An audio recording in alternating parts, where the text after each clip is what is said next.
Assalamualaikum warahmatullahi wabarakatuh. Ya, pada kesempatan kali ini saya akan menyampaikan sebuah tema berupa tabungan, ya. Tapi bukan tabungan uang, yaitu tapi tabungan otot. Ya. Itu investasi otot adalah tabungan terpenting ya di usia 30-an ya, 40, 50 ya, bahkan 60 tahun ya, tetap investasi otot ini tabungan terpenting ya. Mengapa kekuatan fisik ini lebih berharga daripada saldo di bank? Ya. Nah, persiapkan ototmu di masa tua seperti kamu mempersiapkan finansialmu ya. Kita sering ya mempersiapkan ya tabungan kita, mempersiapkan bagaimana kita bekerja ya sebaik mungkin ya agar nanti di usia tua ya kita punya tabungan yang cukup ya. Bahkan kita juga kadang ada yang memilih bekerja di tempat yang menjanjikan pensiun seperti itu agar di uh, usia tua di masa pensiun ya mendapat dana pensiun seperti itu. Tapi mungkin kita ada yang terlupa yang kita persiapkan, yaitu tentang bagaimana kita mempersiapkan otot kita ya di usia tua agar kelak di usia tua kita masih memiliki fisik yang mandiri ya, masih memiliki fisik yang kuat ya, agar kita masih bisa menikmati ya hasil jerih payah kita di usia kita tua ya. Karena uang tidak bisa dinikmati jika tubuh kehilangan fungsinya ya. Maka jangan lupa juga ya, sebagaimana kita menabung ya, menabung uang, kita juga harus menabung fisik kita, menabung otot kita. Nah, otot ini bukan sekedar estetika ya, bukan sekedar gaya-gayaan ya. Saya pengen punya otot agar seperti binaraga seperti itu, mungkin bukan seperti itu ya tujuannya ya. Akan tapi otot ini ternyata adalah sebuah organ ya. Sebagaimana kita menjaga mungkin lambung kita ya, tidak makan pedas-pedas nanti mencret ya, atau lambungnya nanti rusak seperti itu. Kita juga menjaga hati kita yang tidak minum alkohol misalnya, tidak mengkonsumsi racun misalnya, atau kita menjaga pankreas kita misalnya dengan misalnya tidak makan gula berlebih. Kemudian kita menjaga ginjal kita dengan minum air yang cukup misalnya. Nah, otot kita juga organ yang harus kita jaga ya. Menjaganya nanti dengan akan disampaikan langkah-langkahnya, salah satunya dengan latihan fisik nantinya. Nah, ternyata otot ini adalah organ penting juga bagi tubuh kita ya. Karena otot juga ternyata bisa menghasilkan hormon karena dia sebuah organ endokrin juga ya. Pabrik kimia yang mengatur metabolisme tubuh ya. Ternyata otot ini juga organ endokrin dan metabolik ya. Semakin bagus ya, semakin besar massa otot kita, nanti metabolisme tubuh kita juga akan tinggi ya, akan baik ya. Sebaliknya semakin susut, semakin kecil ya, metabolisme tubuh kita akan melambat, akan rendah seperti itu. Nah, otot juga ada sifat anti peradangannya, yaitu bisa mengontrol inflamasi sistemik di dalam tubuh sehingga di dalam tubuh tidak terjadi peradangan yang berlebih karena ototnya bisa mampu mengatasi peradangan tersebut. Kemudian ternyata dengan kita melatih otot kita ya, kita juga secara tidak langsung menjaga otak kita ya. Karena ketika otot berkontraksi ya, otot berkontraksi akan mengeluarkan BDNF ya, itu brain derived neurotrophic factor atau semacam pupuk lah, semacam pupuk untuk menjaga kognisi tetap tajam ya, agar daya ingat kita tetap tajam, agar daya pikir kita tetap baik. Nah, dengan melatih otot ya, secara tidak langsung kita juga melatih otak kita ya agar tetap sehat ya, seperti itu. Nah, otot ini adalah gudang gula terbesar di dalam tubuh Anda. Semakin besar ya otot Anda, semakin baik, semakin terlatih ya, maka otot yang terlatih ini seperti spons ya. Kalau ibu-ibu punya spons ya di dapur ya, bapak atau ibu punya spons di dapur di tempat cuci piring ya, bisa menyerap air kan. Nah, ini seperti itu ya, ibaratnya otot yang terlatih dia bisa menyerap dengan baik ya gula yang kita makan ya. Karena gula yang kita makan ya kalau nggak dibuang ke otot, ke hati ya, kalau masih berlebih juga tidak terpakai aktivitas nanti akan disimpan menjadi lemak ya. semakin banyak yang berlebih ya, semakin banyak lemak kita di dalam tubuh kita ya. Maka dengan kita melatih otot ya, kita membiasakan tubuh kita menyerap gula dengan baik ya. Tentu tetap kita jaga gulanya tidak berlebih juga. Tapi orang yang dengan massa otot yang tinggi tentu kemampuan dia menyerap gula lebih baik ya. Maka otot yang terlatih seperti spons ya, yang efektif menyerap cairan ya, sehingga dia bisa mencegah diabetes tipe 2 ya. Sebaliknya otot yang tidak terlatih yaitu otot sedentari, yaitu otot yang tidak pernah olahraga ya, males-malesan, hanya rebahan saja ya, maka dia seperti batu ya, dia mantul airnya ya. Seperti kita tahu ya, batu tidak bisa menyerap air. Begitu pula otot yang sedentari tidak bisa menyerap gula ya, mungkin daya serapnya sangat sedikit ya, karena dia resisten terhadap insulin ya. Jadi penyerapan gulanya rendah, maka nanti tubuh gula darahnya tinggi, akibatnya nanti insulinnya tinggi ya, lama-kelamaan tubuh menjadi resisten terhadap insulin, akhirnya bisa terkena diabetes ya. Atau nanti gula juga bisa menumpuk di dalam darah ya. Nah, maka dengan melakukan latihan otot kita mencegah terkena diabetes. Meskipun sudah terdiagnosis diabetes ya, tetap kita latihan ototnya agar gula tidak menumpuk di darah ya. Dengan begitu diabetes yang mungkin Bapak Ibu derita lebih terkendali ya, gula darahnya lebih terkendali, tidak terlalu tinggi di dalam darah. Nah, hati-hati dengan pencuri senyap bernama sarkopenia ya. Pencuri senyap ya, itu diam-diam menggerogoti tubuh kita, yaitu menggerogoti otot kita ya. Ya, secara sunatullah, secara memang seperti itu, yaitu kita akan kehilangan massa otot kita kurang lebih 1% sampai 3% per tahunnya. Sampai nanti di usia 60 tahun kurang lebih nanti kita akan kehilangan 50% dari kapasitas fisik kita di usia 30 ya. Kita bandingkan saja, sama-sama tidak pernah olahraga, misalnya orang masih muda 30 dengan orang yang sudah 60 tahun ya, sama-sama tidak pernah berolahraga, tentu yang 30 tahun meskipun tidak pernah berolahraga tetap lebih kuat ya daripada yang 60 tahun. Beda nanti ketika yang berusia 60 tahun itu lebih sering berolahraga misalnya, maka nanti kehilangan massa ototnya akan lebih rendah, bahkan lebih bisa meningkat ya. Sering ditemui orang-orang yang latihan fisik meskipun terlambat ya, mulainya mungkin baru 50-60 tahun ya, ternyata massa ototnya masih bisa meningkat ya. Minimal terjaga lah, tidak menyusut massa ototnya ya. Jadi hati-hati dengan sarkopenia ini ya, kehilangan massa otot yang tidak kita sadari ya, karena kehilangannya lambat ya, 1% sampai 3% per tahun.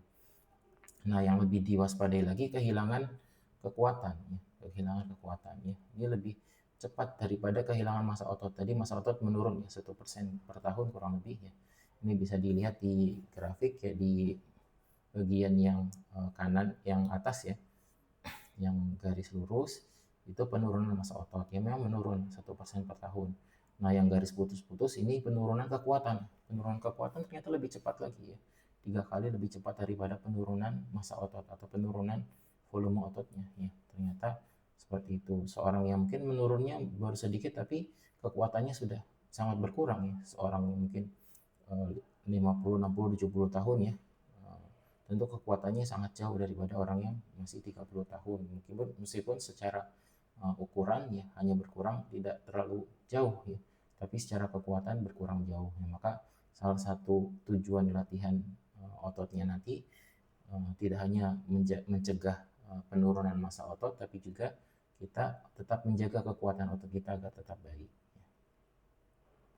Nah, ini juga jebakan ya, jebakan berupa skinny fat, yaitu orang yang kurus tapi buncit ya, orang yang kurus tapi buncit. Jadi secara luar mungkin tampak normal, tapi di dalam itu keropos ya, karena dia itu thin outside, fat inside. Di dalam itu banyak lemaknya di jaringan tubuhnya, di sekitar usus, lambung ya, jantung, hati, pankreas itu diselimuti oleh banyak lemak di situ, meskipun secara tubuhnya dia kurus ya. Nah, bahkan kurusnya ini kan karena kekurangan massa otot sebenarnya. Ini justru lebih bahaya lagi, udah massa ototnya kecil ya, ternyata di dalam perutnya banyak lemaknya seperti itu. Maka mengatakan seseorang sehat itu tidak hanya bisa dari BMI-nya ya, BMI-nya bisa normal tapi ternyata dia banyak lemaknya ya, ototnya kecil, nah maka tentu tidak sehat ya. Maka yang lebih kita tekankan adalah komposisi tubuhnya, tidak hanya berat badannya saja. Nah, ini juga prediktor kematian yang paling akurat, yaitu berupa kekuatan genggaman ya. Seseorang yang genggamannya lebih kuat, tentu dia lebih terjaga dari risiko kematian ya. Orang yang lemah genggamannya, risiko mortalitas atau kematiannya lebih tinggi ya dari segala penyebab ya. Karena grip strength ya, kekuatan otot seorang bergelantung yang berapa detik kuatnya itu, semakin dia lama maka semakin mencerminkan bahwa otot dia kuat ya, sistem saraf dia bagus ya, tubuh dia bugar seperti itu. Nah, ini target kita ya, menjadi centenarian athlete ya. Kalau di buku Peter Attia ya, di buku Outlive yang mungkin Bapak Ibu bisa baca, itu ada dikatakan centenarian athlete ya. Jadi atlet di usia 100 tahun ya, bukan berarti atlet melakukan perlombaan yang berat ya, perlombaan yang kita rancang sendiri ya. Ya tidak usah 100 tahun ya, terlalu muluk, mungkin ya di usia 80 tahun lah. Apa yang masih Bapak Ibu inginkan di usia 80 tahun? Mungkin Bapak Ibu masih pengen bangun dari kursi tanpa bantuan ya. Masih bisa berjalan dengan normal misalnya, masih bisa naik tangga 2 lantai, masih bisa menggendong cucu dengan kuat ya, dengan aman ya. Masih bisa naik tangga pesawat sendiri, masih bisa naruh bagasi sendiri ke pesawat misalnya, seperti itu di usia 80 tahun.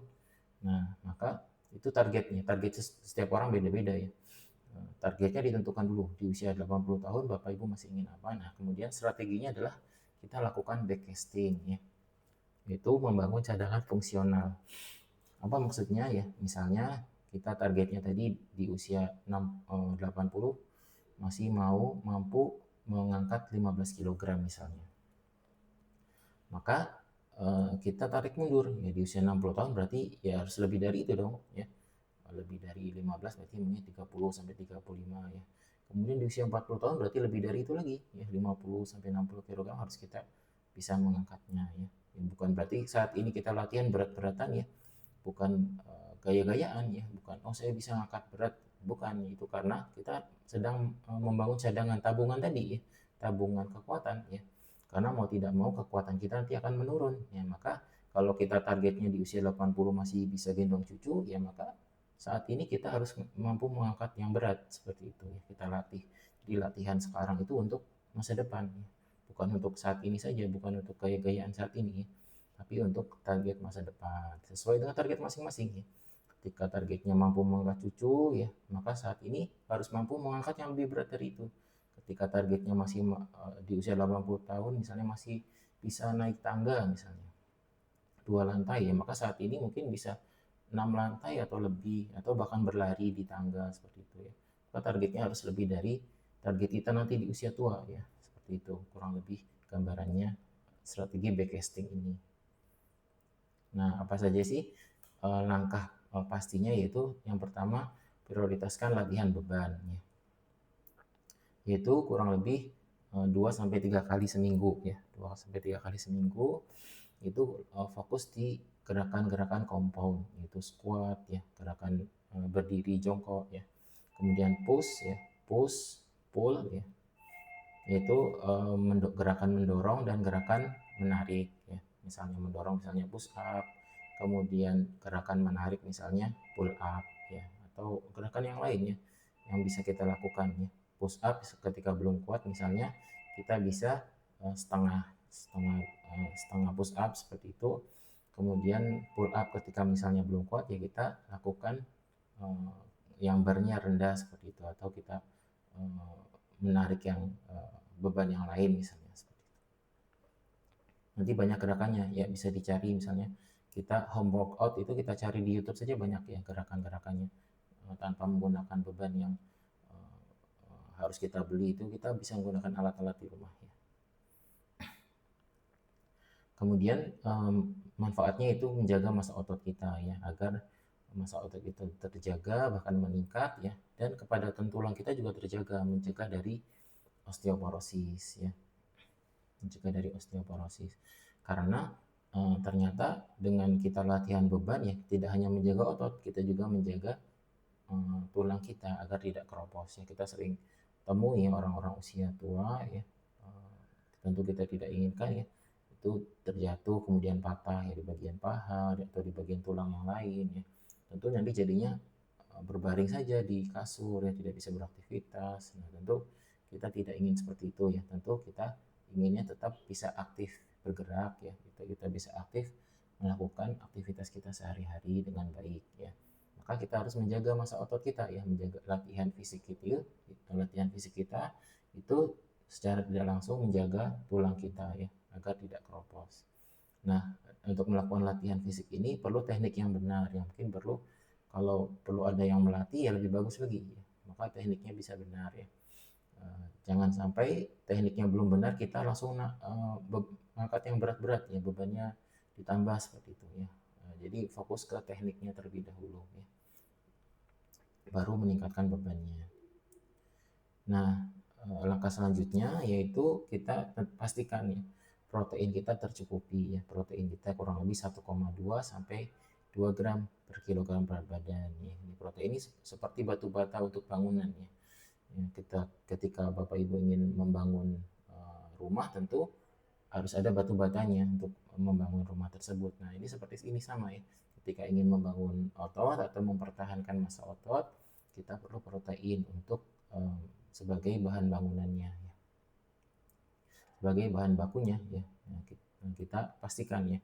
Kita hitung dulu kebutuhan protein kita. Misal berat badannya 60 kg ya. Maka harus kita ambil 2 gram per kilogram berat badan per hari misalnya, berarti setiap hari harus konsumsi 120 gram protein ya. Nanti masing-masing makanan kita bisa cek ya. Tiap 100 gramnya berapa kandungan proteinnya, atau tiap kali kita makan itu sudah makan berapa gram protein seperti itu. Misalnya dari telur ya, ikan, tempe, tahu ya, ayam, daging, nah itu bisa kita konsumsi dari situ.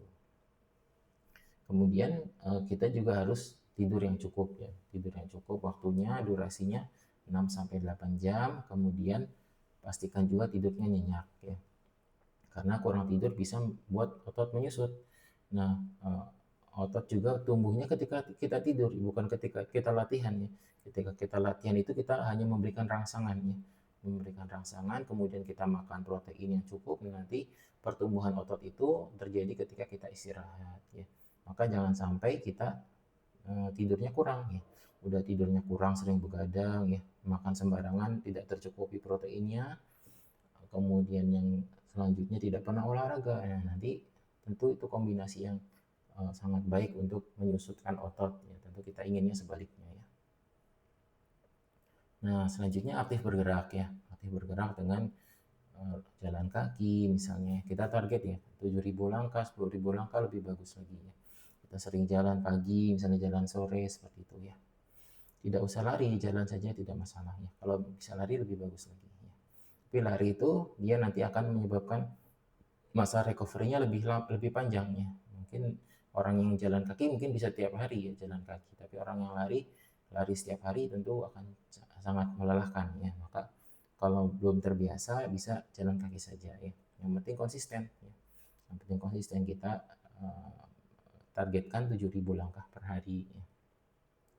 Karena di dalam otot ya, ketika otot berkontraksi mengeluarkan myokins, yaitu molekul anti radang itu tadi ya. Mari kita lawan gaya hidup sedenter atau gaya hidup yang malas-malasan atau jarang berolahraga.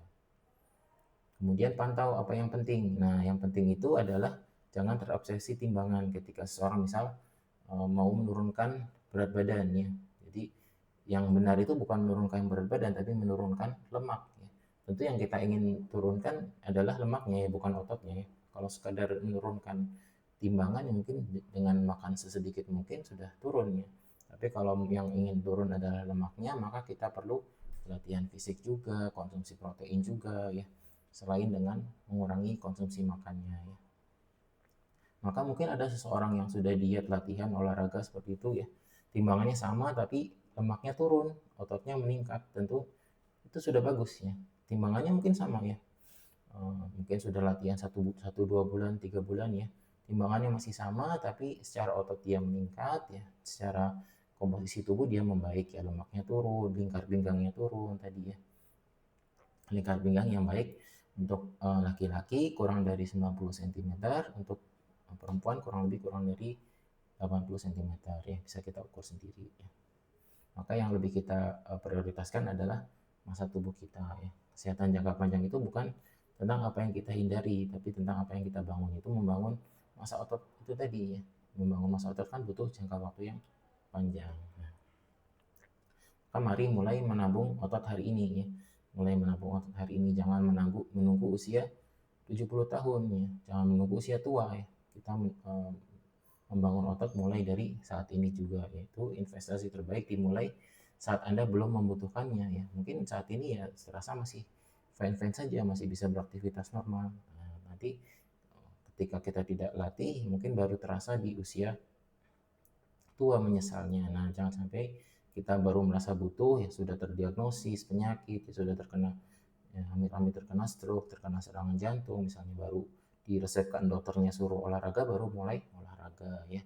Jangan sampai seperti itu ya, kita berolahraga atau kita lakukan perbaikan gaya hidup ini sebelum terdiagnosis penyakit ya, sebelum muncul penyakitnya ya. Maka kita harus latihan beban, makan protein yang cukup sesuai kebutuhan, dan tidur yang cukup seperti itu ya.